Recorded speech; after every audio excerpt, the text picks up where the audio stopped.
Leadership in challenging times often comes with elevated risk. And with elevated risk comes greater scrutiny from the chain of command.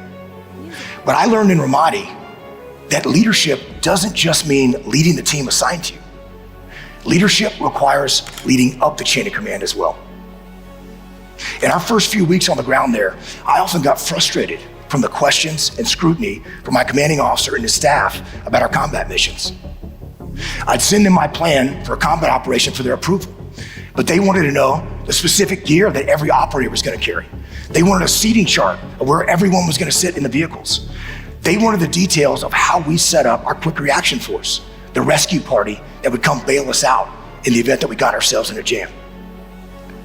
From my perspective, these questions made no sense and were a waste of my time. Precious time that I needed to plan and prepare with my team for the dangers that we were going to face on the battlefield.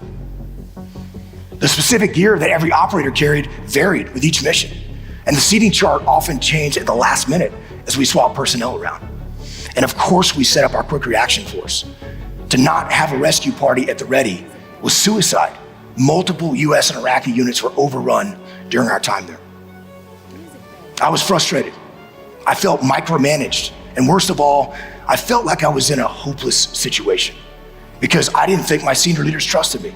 And what could I do about that? I vented those frustrations to my immediate boss, our task unit commander, Jocko Willink. I told Jocko, they don't know what's going on down here on the front lines. They need to just get off my back and let me do my job. But Jocko told me that we couldn't expect our senior leaders to be mind readers. They weren't with us in Ramadi. They were in a city miles away. And yet we needed our commanding officer's approval for every one of our combat missions. So if they didn't have the information they needed or they had questions about our plan, it wasn't their fault, but ours. And I quickly realized that it was mine. It was my fault. And once I started to see things from their perspective, I realized that our commanding officer and his staff were good people, just trying to do their jobs and get the information they needed so that they could approve our missions and forward that approval up the chain of command for further approval. It wasn't me versus them. We were actually all on the same team. They wanted us to win. The moment that I stopped pointing fingers and casting blame, I started to take ownership and lead up the chain of command. I pushed them all the information I could about our combat missions. I tried to anticipate the questions that they had and provide answers before they even asked. I'd pick up the phone and call them and talk to them through the details of my plan and see if there's any additional information I could provide. And when I did that, I built a relationship with them and I earned their trust.